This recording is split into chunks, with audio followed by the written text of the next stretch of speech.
Vamos lá, nessa aula de hoje a gente vai falar bastante sobre a influência do coração, tá? Sobre o difícil relacionamento ali entre pai e filho, né? Davi e seu filho Absalão. Antes, eu vou fazer um breve resumo da aula passada aqui do nosso irmão Léo, não é verdade? Só para a gente chegar aí no assunto de hoje. Então, no capítulo 13, aula passada, nós vimos aí o quê? Que Aminon elaborou um plano ali, né, na verdade, para abusar de sua irmã Tamar. Então, ele finge estar doente ali, ele pede ali permissão ao seu pai que sua irmã vá visitá-lo, não é verdade? Vai alimentá-lo ali. E ele, então, se aproveita dessa situação para cometer o abuso, né? É interessante que a palavra diz que Davi se indignou com tudo aquilo, lá no versículo 21, né? Mas, porém, ele também não fez nada, tá? A gente vê que Davi tinha um grande amor ali por Aminon, né? Principalmente por ser ali o filho primogênito, né? Futuro sucessor seu ali no trono de Israel, tá? Porém, Aminon ficou conhecido em toda a história da Bíblia, não por ser o filho do rei, o príncipe, o futuro herdeiro, mas sim pelo abuso cometido ali contra a sua irmã Tamar, não é verdade? E daqui para frente, a gente vê aqui o rei Davi como um pai, vamos dizer, passivo, tolerante, não é verdade? Que criou ali a sua descendência, a sua prole de uma maneira ali errada, não é verdade? Davi, se a gente for ver, ele nem tinha muitas condições ali de repreender, não é verdade? De castigar seus filhos, porque pelo fato de que ele mesmo havia já falhado, não é verdade, nessa área aí da imoralidade sexual, quando ele comete ali o adultério contra Batseba, né? Ele arquiteta ali a morte de seu esposo Urias também, tá? Mas, enfim, 2 anos após esse abuso aí, Absalão arma uma emboscada, né? Para ocasionar a morte ali do seu irmão Aminon, pelo que ele havia feito ali com Tamar, tá? E após isso, o que ocorre? Absalão é obrigado a fugir. Ele foge ali para Gesur, tá? Então é obrigado a fugir ali, ele fica exilado durante um tempo, né? Então a história de vida ali de Davi e Absalão, a gente vê que é bem triste aqui, porque como eu disse, mostra esse difícil relacionamento entre pai e filho, tá? Mas, a princípio, vão lembrar aqui quem é Absalão, tá? Absalão é o terceiro filho de Davi, fruto do seu relacionamento com Maaca, uma de suas mulheres ali, né? É o assassino de seu irmão Aminon, né? E, a partir desse momento, ele também se torna ali fugitivo da casa de seus pais, tá? Só que Absalão era também o favorito entre o povo ali de Israel, não é verdade? Então, era um homem de boa aparência, era instruído, enfim, um líder nato. Eu vou falar bastante sobre isso na minha próxima aula ali no capítulo 17, tá? Então, ele era essa pessoa, talvez até o príncipe ali, herdeiro. Com certeza, Davi se orgulhava, assim, de Absalão. Mas, infelizmente, havia essa lacuna, esse abismo entre os dois, entre pai e filho, né, em decorrência do assassinato ali de seu irmão, um crime que ele havia cometido, né, em vingança pelo abuso cometido contra a sua própria irmã ali, Tamar, né? Então, em decorrência disso, como eu disse, Absalão, ele é obrigado a fugir. E no estudo de hoje, a gente vai falar sobre o quê? Sobre o retorno de Absalão ali a Jerusalém, né? Então, esse capítulo 14, ele vai narrar aqui o jeito sutil de como Joabe, ele arma uma situação para ocasionar ali o retorno de Absalão ali para a família, né? Para Jerusalém. Mas vamos ver aqui o que diz os 3 primeiros versículos. Versículo 1. Estamos em 2 Samuel, capítulo 14, tá? Vamos ver aqui versículo 1 ao 3. Joabe, filho de Zeruia, percebeu de que o rei estava com saudades de Absalão. Mandou buscar uma mulher astuta em Tecoa e lhe disse: finja que está de luto, vista-se de preto e não se perfume, haja como uma mulher que há algum tempo está de luto. Verso 3, vá dizer ao rei estas palavras, e a instruiu sobre o que ela deveria dizer, né? Então, como eu disse, o povo, todo o reino olhava para Davi, via ali no seu semblante uma tristeza, não é verdade? percebia que ele sentia ali muita falta de seu filho Absalão, que estava exilado. Só que também ninguém sabia, não tinha uma ideia de como trazer de volta ele, né? Promover essa reconciliação ali, tá? E Joabe, por ser ali chefe do exército de Davi, né? Ele tinha já uma intimidade ali, por ter uma longa convivência ali com o rei. Também percebia isso, ele queria com certeza ver a estabilidade na família e em todo o reino, né? Para quê? Para que Davi pudesse viver em paz, né? Com o seu reino ali em Israel e também com seu filho. Talvez para Joabe e Absalão era até esse futuro herdeiro ali do trono, tá? Só que, por outro lado, Davi também não estava disposto ali, né, a dar o primeiro passo, devido possivelmente a pressões externas ali. Davi não tentou, creio eu, trazer Absalão de volta ali de imediato, né? Até porque isso viria a sentenciar Absalão à morte, era o que regia na época a lei, não é verdade? Pelo assassinato de seu irmão. Então, isso aí poderia ocasionar a morte de seu filho, mas Absalão, com certeza, ele também estava ansioso para voltar, para retornar, ele estava longe do reino ali, né, dos negócios ali do reino esse que ele um dia haveria de herdar, não é verdade, com a morte de seu pai. Mas, independente disso, Joabe ele traça um plano ali para trazer de volta Absalão, né, para Jerusalém em segurança. E no versículo 2, ele usa uma estratégia, olha que interessante, para promover esse encontro aí entre pai e filho, né? A palavra diz que ele manda buscar uma mulher astuta em Tecoa, né, para executar esse seu plano. Tecoa era a cidade natal do profeta Amós, ficava por volta de 6 milhas ali de Belém, tá?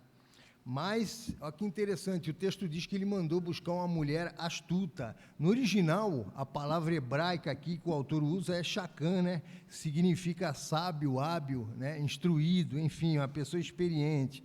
Ou seja, uma pessoa inteligente, de boa fala, né? Convincente ali, né? E a ordem de Joabe é o quê? Que ela se vestisse de preto, né? Não usasse perfume, não se ungisse. Tem traduções que diz para não pentear o cabelo também, né? Isso devido ao fato de que o azeite, na época, era ali usado como uma fonte, como uma loção hidratante que fazia ficar brilhoso, né? A pele e o cabelo ali, né? Então, isso era associado à beleza, não é verdade? E a ideia não era essa, ela deveria parecer o quê? Uma mulher sofrida ali, uma viúva, uma pobre viúva, né? No versículo 3, Joabe transmite toda a história que essa mulher deveria ali dizer ao rei, né? Afinal, o rei Davi era o supremo juiz ali da nação, não é verdade? E ele estaria ali à disposição dos seus súditos para resolver ali os problemas, né? Para ajudar seus súditos ali nas suas necessidades, tá? Então, na verdade, Joabe queria o quê? Que essa mulher representasse ali um papel dramático, convincente e que influenciasse o rei a tal ponto ali, né, dele trazer Absalão de volta, tá? Versículo 4, quando a mulher apresentou-se ao rei, prostrou-se com o rosto em terra em sinal de respeito e lhe disse, ajuda-me, ó rei. Então, a princípio, a mulher se curva ali diante do rei como sinal de reverência e também como um pedido de ajuda. E qual seria o assunto, né? Então, ela se apresenta ao rei como alguém que procurasse um julgamento de uma certa causa. Ela queria mostrar, na verdade, resumindo aqui, ela queria mostrar ao rei o quê? Que em certas circunstâncias não era errado mostrar ali misericórdia a um assassino, né?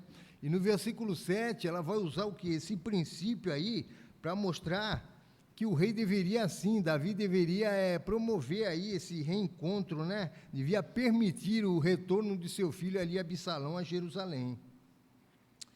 Versículos 5 e 6. Qual o seu problema? Perguntou-lhe o rei. E ela respondeu, sou viúva, meu marido morreu, deixando-me com 2 filhos, eles brigaram no campo, e não havendo ninguém para separá-los, um acabou matando o outro.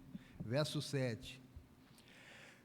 Agora todo o clã levantou-se contra a tua serva, exigindo, entregue o assassino para que o matemos pela vida do irmão e nos livremos também do herdeiro. eles querem apagar a última centelha que me restou, deixando meu marido sem nome nem descendência na face da terra, né? Então, após ela conseguir essa audiência, conseguir chegar ali diante do rei, ela se apresenta, né, como uma viúva que teve 2 filhos ali, um havia assassinado o outro, não é verdade? E por isso o filho sobrevivente também corria ali risco de morte, poderia ser assassinado, né? Seus parentes queriam ali matar o filho homicida, para pagar, logicamente, pelo filho do seu irmão, pelo sangue do seu irmão. Era a lei que vigorava na época, né? Só que como ela era viúva, isso significava o quê? Que ela ficaria sem uma fonte de renda. E o mais importante, não ia ter um herdeiro para carregar ali o nome do seu marido, não é verdade? Memória do seu marido. Então, ela perderia ali seu único filho, né, que o outro já estava morto, perderia a sua propriedade e o nome da família do seu marido desapareceria, né? No versículo 6, quando ela fala-se sobre seus 2 filhos, creio eu que isso aí tocou, chamou a atenção de Davi, né? Não tinha como ele ficar insensível, né? Quando a mulher narrou ali um filho matando o outro, porque foi um fato que ocorreu ali na família dele, né? E no versículo 7, ela enfatiza ali que a sua parentela havia se levantado contra ela, querendo o quê? Que entregasse, né, esse filho assassino ali para também ser morto. Como eu disse, a punição para quem cometia o assassinato era também a morte, tá? Então, as consequências para essa mulher eram insuportáveis, né? Eram intoleráveis ali, não é verdade? Para dar mais drama a essa história, que logicamente é uma história fictícia, para convencer Davi a promover o retorno do seu filho para casa, né? Mas, para dar mais drama a essa história, ela coloca ali, expõe a extinção da sua família, né? Porque, na época, o desaparecimento ali do nome ou de uma linhagem era algo muito importante ali, né, do povo hebreu ali, tá? Era fundamental para o povo hebreu, tá? Enfim, é com esse enredo aí que ela apresenta essa sua história ali, né, ao rei Davi. Quando no final do versículo 7, ela diz: querem apagar a única brasa que me restou. Se eu fizer o nome da família de meu marido, desaparecerá da face da terra, né? A última brasa, o que as escrituras aqui chamam de último descendente, né? Seria o sucessor ali, da família. Versículo 8, o rei disse à mulher: vá para casa, eu mandarei que cuidem do seu caso, né? Então, a princípio, o rei Davi garante que nada ocorreria aí a ela, né? Mas talvez, né, imagino eu, tem essas possibilidades, ele poderia só querer despachar aquela mulher ali momentaneamente, né, mas com a promessa, vamos dizer, de uma ação futura ali. Provavelmente ele queria evitar defender também o assassino, tem essa possibilidade, né, que inclusive era digno de morte, como eu disse, conforme o que regia a lei na época, né, pelo que ele fez com o irmão. Davi poderia estar pensando em consultar ali os conselheiros do reino, né, para ver o que fazer, ou então talvez orar a Deus ali pedindo também uma direção. Enfim, são diversas aí as possibilidades, tá? No versículo 9 diz assim: mas a mulher de Tecoa lhe disse: ó rei, meu senhor, é sobre mim e sobre a família de meu pai que pesará a iniquidade, não pesa a culpa sobre o rei e sobre seu trono. Verso 10, o rei respondeu: se alguém ameaçá-la, traga-o a mim, ele não mais a incomodará, né? Então, aqui, a princípio, as palavras dessa mulher haviam deixado Davi numa situação ali difícil, né? Primeiro, por deixar ali um assassino livre, né? Sendo assim, ela apela para quê? Ela pede para que qualquer injustiça que caísse sobre ela e sobre a família dela, né? Assim, dessa forma, ela manifesta ali a vontade de assumir qualquer culpa, tá? Caso Davi permitisse ali, na verdade, a impunidade daquele sangue ali derramado, tá? E no versículo 10, é interessante a gente ver que essa história, ela tocou-se em Davi, né? E novamente ele diz para a mulher voltar para casa em paz. Então ele dá, né, a princípio ali uma garantia de proteção. Então a gente vê que a mulher foi sábia nessas suas palavras aí, ela conseguiu tirar de Davi essa promessa ali de proteção, né? Então, como eu disse, Davi, nesse momento, ficou numa situação difícil de retroceder ali, de recuar, tá? Então, ele diz o quê? Que emitiria, assim, uma ordem ali para resolver o problema e, o mais importante, que também perdoaria o assassino, né? Então, dessa forma, Davi assegura que ninguém mais incomodaria a mulher. Então, aqui, a princípio, a gente já aprende algumas coisas, né? Por quê?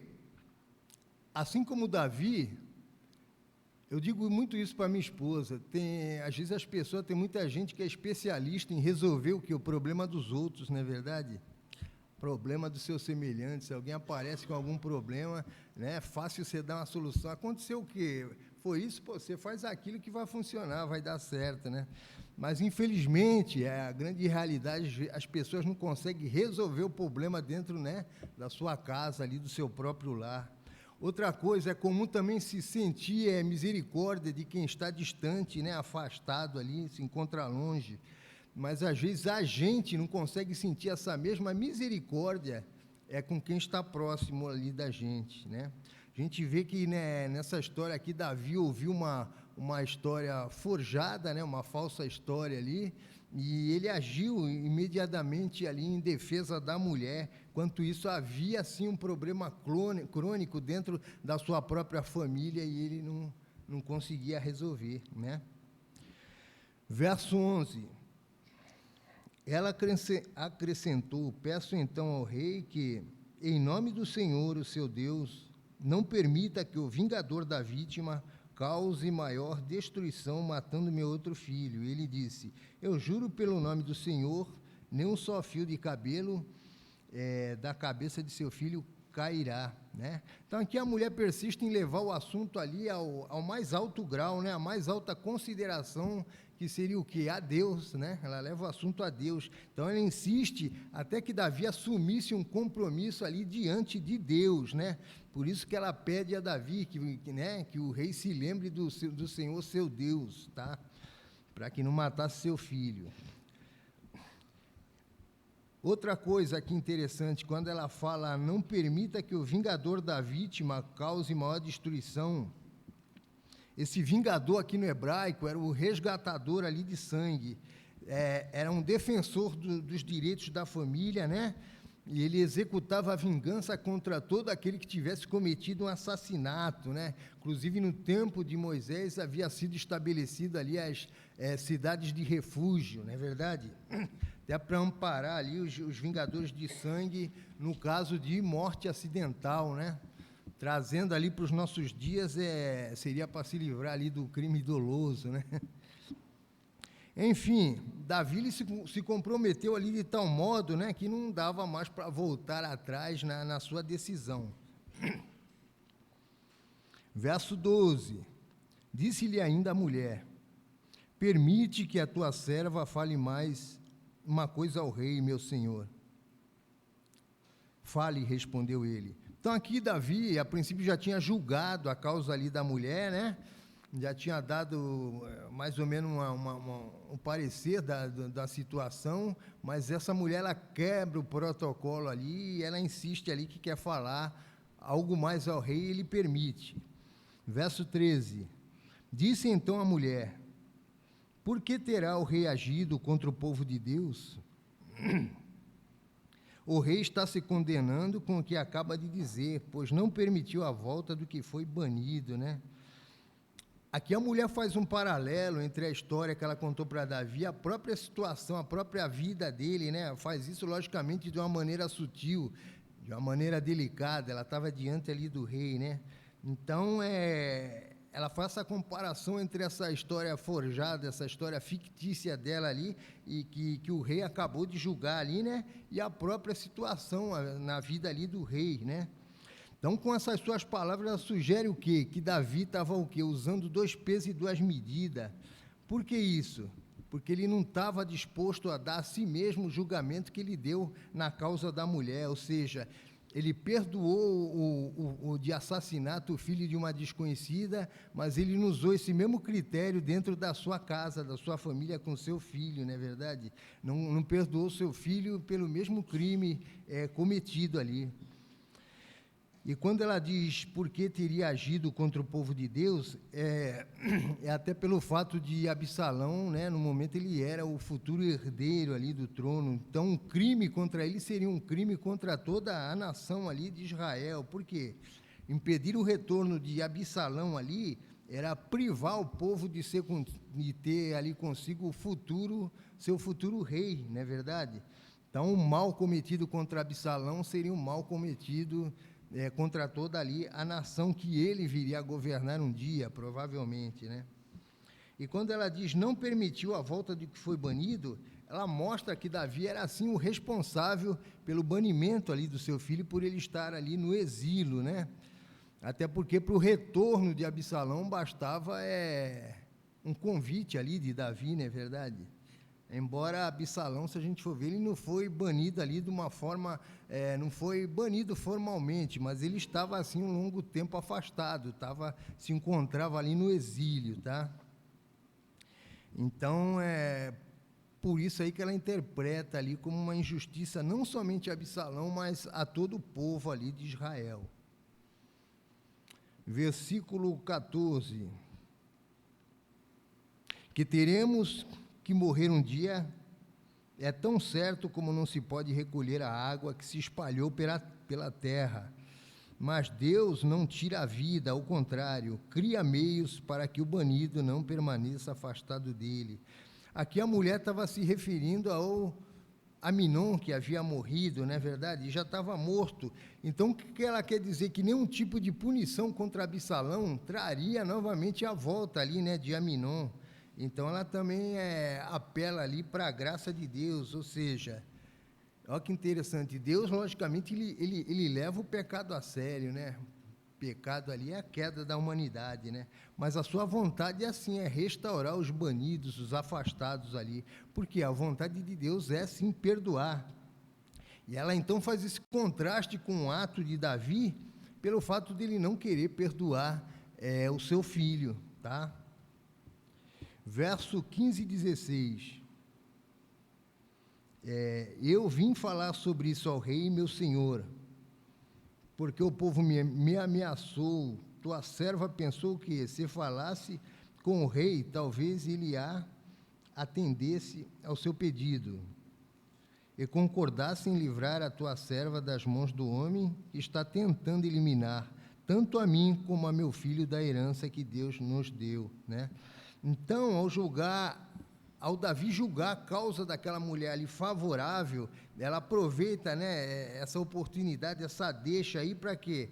Para revelar todo o significado daquela história, porque ao perdoar, volta a dizer, um assassino desconhecido, Davi estava assim moralmente pressionado a perdoar, né, o seu próprio filho ali, né? Então, mais uma vez, volta a dizer, em certa circunstância, o que ela quis dizer ali, né, a pena de morte não deveria ser aplicada, não haveria necessidade, né? Por quê? Apesar de essa ser, sim, a sentença de Absalão, como eu disse, conforme a lei que regia na época, né? Havia também o quê? Algo superior a isso, que era o princípio da misericórdia, né? E se a gente for ver na história, o próprio Davi ele desfrutava dessa misericórdia aí, né? Porque ele mesmo deveria ter sido condenado à morte ali, né? Pelo adultério contra Batseba e pelo crime ali, assassinato de seu esposo Urias, tá? Versículo 17. E agora a tua serva diz: traga-me descanso a decisão do rei, o meu senhor. E como um anjo de Deus, capaz de discernir entre o bem e o mal, que o Senhor, o teu Deus, esteja contigo, né? Aqui as palavras da mulher, a princípio, foi meio sem interpretação, meio enigmática ali, né? Mas depois ela compara Davi ali a um anjo de Deus, quanto à sua habilidade no exercício ali de julgamento, não é verdade? Então ela usa elogios, né? E apela ali para a misericórdia, para conseguir com que Davi agisse em prol ali da sua causa, não é verdade? E ela depois finaliza ali abençoando Davi. Verso 18. Então o rei disse à mulher: não me esconda nada do que vou perguntar. Fale, ó rei, meu senhor, disse a mulher. Na verdade, aqui, Davi, ele era uma pessoa esperta, inteligente, ele já estava discernindo tudo, não é verdade? Então, ele suspeitou que essa mulher, sim, estivesse colaborando com algum membro ali, né, da família real. Verso 19 e 20. O rei perguntou: não é Joabe que está por trás de tudo isso? A mulher respondeu: juro por tua vida, ó rei, ninguém é capaz de desviar-se para a direita ou para a esquerda do que tu dizes. Sim, foi o teu servo Joabe que me mandou aqui para dizer tudo isso. Verso 20. Teu servo Joabe agiu assim para mudar essa situação, mas o meu senhor é sábio como um anjo de Deus, e nada lhe escapa de tudo que acontece no país. Então, finalmente, Davi ali, ele reconheceu, né, a ação ali, a mão de Joabe aí naquela situação, em todo aquele enigma ali, tá? Então, ao perceber que havia sido descoberta, a mulher finalmente resolve expor ali a situação, contar ali a verdade, tá? Então, ela confessa ali que Joabe instruiu ela acerca de tudo que ela haveria de dizer ali ao rei, não é verdade? E ela explica o quê? Que Joabe só queria ser um intermediário, um agente ali para promover aquela reconciliação, né, entre pai e filho, né, para reverter aquela situação desagradável ali dentro da família, no reino, tá? Então, como eu disse, Davi já tinha percebido toda a ação daquela mulher, agiu como uma atriz ali, né, verdade? Então, ele percebeu tudo através daquela sua encenação, né? E ao declarar ali que Davi era seu senhor sábio, ela demonstra que ela sabia que não estava lidando com nenhum ingênuo, tolo, né? Davi era uma pessoa ali inteligente, sábia, né? E depois ela usa, então, elogios ali para convencer Davi, dizendo que a sabedoria dele era quase divina, comparando Davi ali a um anjo, não é verdade, do céu. E Davi também, por sua vez, ele reconhecia a sabedoria ali de Joabe, ele sabia que ele queria que Absalão retornasse, né, para a casa real ali, para a família. Mas aí vamos ver, será que o plano de Joabe realmente funcionou, né? Será que ele conseguiu ali o que ele queria? Aqui a gente também tira uma lição, a gente vai vendo que foi tudo aqui baseado em mentiras, né? A gente aprende o quê? Por maior que seja a crise que nós estejamos enfrentando, é fundamental a gente procurar resolver tudo, né, com a verdade, né? A palavra diz em João 8,44 que, né, Satanás, o diabo, é o pai da mentira, tá? E a gente vê que, olha que interessante, retrocedendo um pouco na história, a gente vê que desde que Davi pecou, a mentira ela passou a cercar ali sua casa, sua família, né? Lá no capítulo 13, verso 5, Aminon mente, como eu disse, né? Ele disse que estava doente para sua irmã ir visitá-lo ali, só para ele cometer o abuso. Então, a mentira terminou em quê? Em violência sexual. Alguns versículos à frente, no versículo 23, aí Absalão que mente, né? Convida seus irmãos para estarem com ele num banquete, segundo ele seria a tosquia ali de suas ovelhas, mas era também uma mentira, né? Era só um plano para matar o seu irmão. Então, dessa vez, a mentira, ela termina em assassinato, não é verdade? Então, a mentira tem que ser banida, abolida na nossa vida, não faz parte da vida ali do cristão. Verso 21 e 22. Depois o rei disse a Joabe: muito bem, atenderei a esse pedido, vai e traga de volta o jovem Absalão. Joabe prostrou-se com o rosto em terra, abençoou o rei e disse: hoje o teu servo ficou sabendo que o vês com bons olhos, pois o rei atendeu ao pedido de teu servo, né? Então aqui Davi ele faz segundo a palavra ali, ele segue o conselho ali de Joabe, não é verdade? E Joabe com certeza se alegra ali com a decisão do rei. Verso 23. Então Joabe foi a Jesur e trouxe Absalão de volta para Jerusalém, né?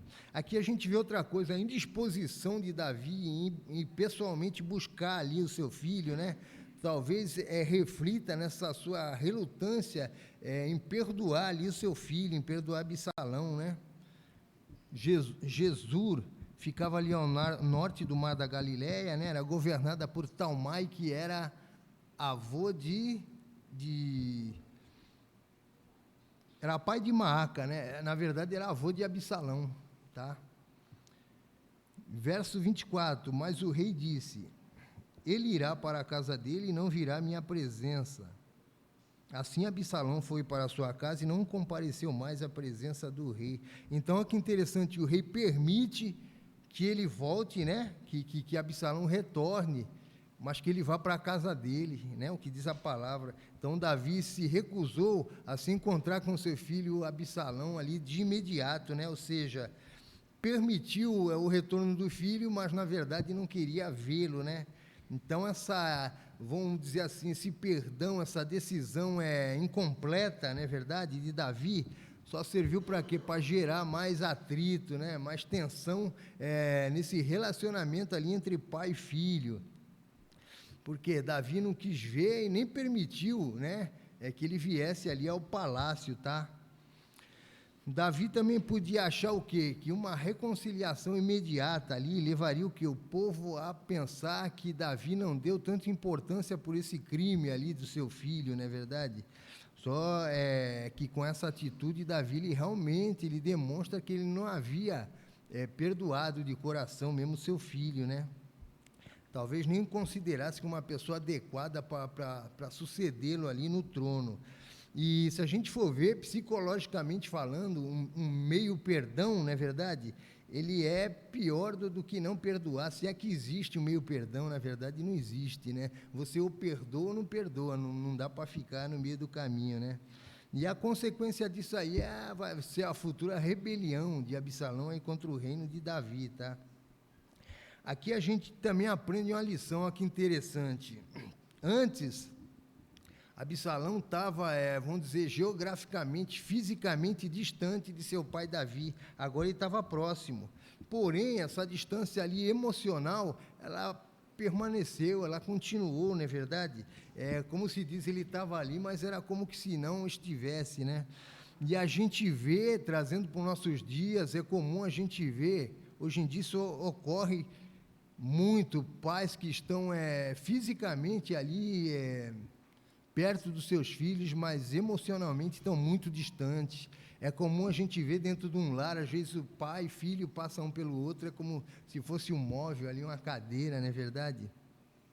Então isso aí com certeza vai sempre gerar problemas ali, né? A família tem que estar coesa ali, em comunhão sempre, né?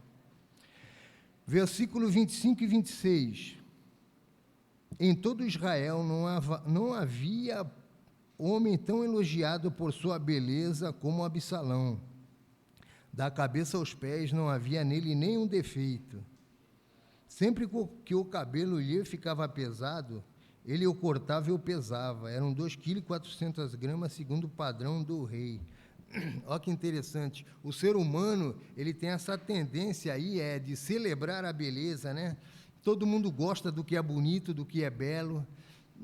Isso aí, logicamente, não é um pecado, né? Mas pecado é tornar a beleza o quê? Um objeto de adoração, né? Aí é pecado. Então, é bem comum, né? As pessoas, a gente vê se encantarem com as obras da natureza, né? Com tudo que Deus criou, mas ao invés de adorar ali ao Criador, não é verdade? Adoram a criatura, ou seja, adoram aquilo que foi criado por Deus.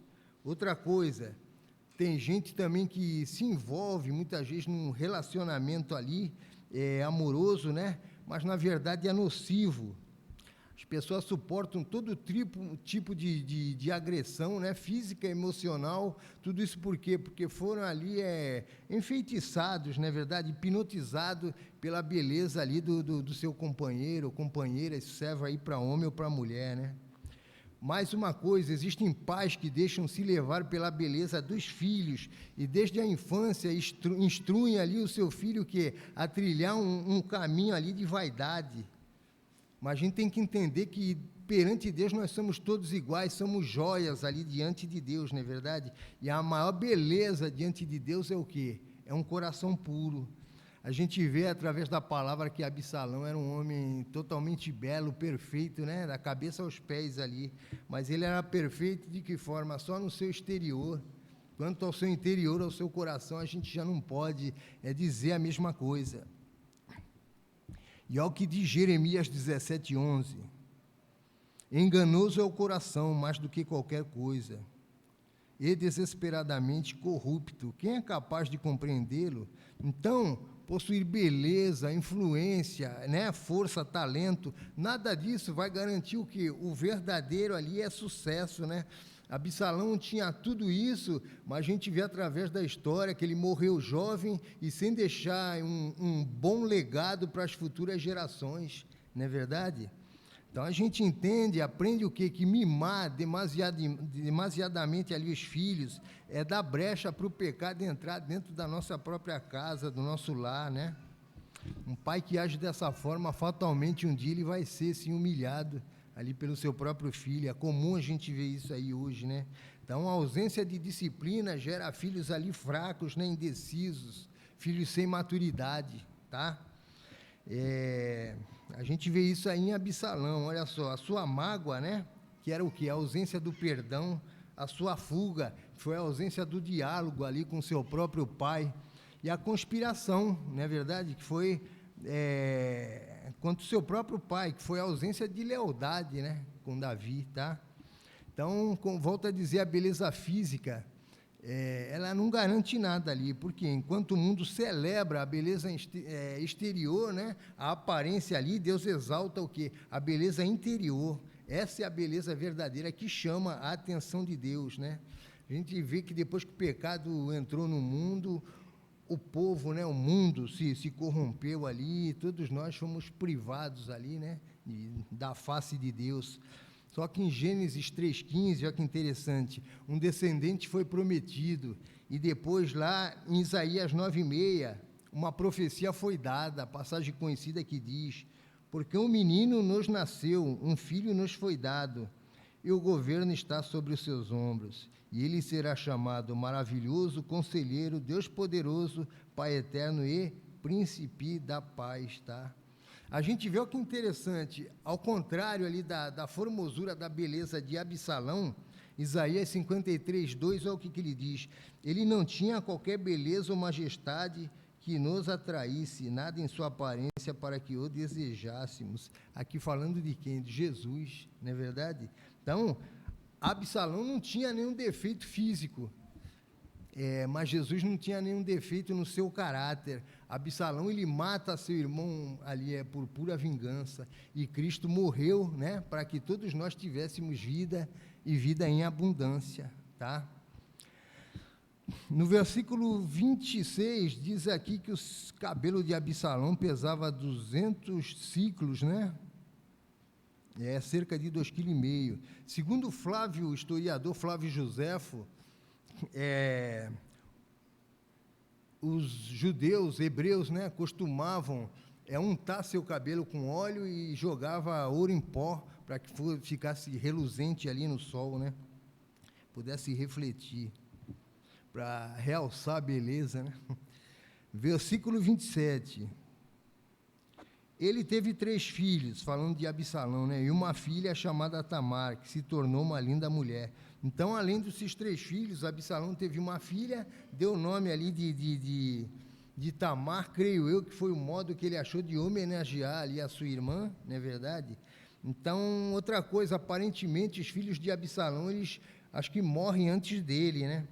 Porque lá a gente vai ver no capítulo 18, quando ele estabelece um pilar ali em sua memória, ali, Absalão diz, não tenho nenhum filho para preservar a minha memória. Então, creio que os filhos morrem antes dele, tá? Versículo 28. Absalão morou 2 anos em Jerusalém sem ser recebido pelo rei, né? Então, a gente vê, olha que interessante, após o tempo que ele ficou no exílio, ele retorna ali para Jerusalém, mas ele fica 2 anos ali, né, sem ver, sem se falar ali com o pai. Isso aí deixou, com certeza, Absalão amargurado, mais ainda do que ele estava, não é verdade? Só fez crescer ali aquele atrito, aquela tensão entre pai e filho, né? Absalão era também egoísta, impulsivo, era ambicioso, a gente vai ver isso aí através da história, só que ele também era admirado pelo povo, né? Na próxima aula eu vou falar bastante sobre isso aí. Então, aos poucos, ele foi conseguindo ali, na verdade, conquistando essa simpatia ali do povo, né? Versículo 29. Então mandou chamar Joabe para enviá-lo ao rei. Mas Joabe não quis ir, mandou chamá-lo pela segunda vez, mas ele novamente não quis ir. Então, aqui, Absalão entendeu que, como Joabe havia feito essa ponte, né, entre Davi e ele, conseguiu trazer ele de volta ali, né? Então ele acreditou que Joabe lhe seria útil, né? Novamente, mais uma vez, mas Joabe achou que desagradaria ao rei, né? Se ele agisse mais uma vez, ele estaria interferindo ali na família, não é verdade? Na vida pessoal do rei. Então, dessa vez, Joabe não atende ali as expectativas de Absalão, tá? E essa recusa aí só fez o quê? Aumentar esse ressentimento ali, né, de Absalão. Verso 30. Então Absalão disse a seus servos, vejam, a propriedade de Joabe é vizinha da minha, e ele tem uma plantação de cevada, tratem de incendiá-la. E os servos de Absalão puseram fogo na plantação, né? Então, nesse momento, a gente vê aflorar ali aquele lado de Absalão de querer chamar ali a atenção, não é verdade? Então, como ele não teve uma resposta favorável ali de imediato, através do diálogo, ele faz o quê? Ele manda seus servos colocar fogo ali na plantação de Joabe, né? Então, foi o modo que ele encontrou de chamar a atenção, de que Joabe lhe desse ali atenção. Isso também mostra o seu lado ali irresponsável, logicamente, né? Desonesto. Versículo 31 e 32. Então Joabe foi à casa de Absalão e lhe perguntou, por que os seus servos puseram fogo na minha propriedade?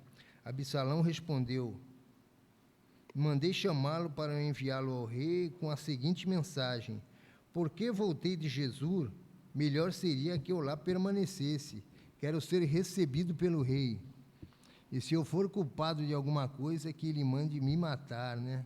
Então aqui, a princípio, Absalão não dá nenhuma explicação pelo que ele havia cometido, não é verdade? Pelo aquele incêndio ali premeditado, mas ele age como se ele tivesse no seu direito ali, como se Joabe tivesse obrigação ali, não é verdade? De atendê-lo ali, de cumprir a sua vontade, né? Mas, na verdade, o que ele queria que o seu pai decidisse ali de uma vez, né? Que tratasse desse seu caso, ou perdoasse ele de uma vez, ou, né, banisse ele. Então, ele queria uma decisão, que ele fosse punido, então, pelo seu crime, né? Ou que ele fosse totalmente perdoado. Versículo 33. Então Joabe foi contar tudo ao rei, que mandou chamar Absalão. Ele entrou e prostrou-se com o rosto em terra perante o rei. E o rei saudou-o com um beijo. Então, finalmente, houve essa reconciliação, pelo menos momentaneamente. A gente vai ver depois, através da história, que não é verdade? Então, esse beijo aí foi o símbolo ali da reconciliação entre pai e filho, tá? Mas a história não termina aqui, né? A gente vê que o coração de Absalão tá cheio de amargura. A gente que vai ver que depois ele vai liderar ali uma rebelião contra o reino do seu próprio pai, mas isso aí já é assunto aí para a próxima aula, amém? Que Deus abençoe a todos, eu agradeço a oportunidade.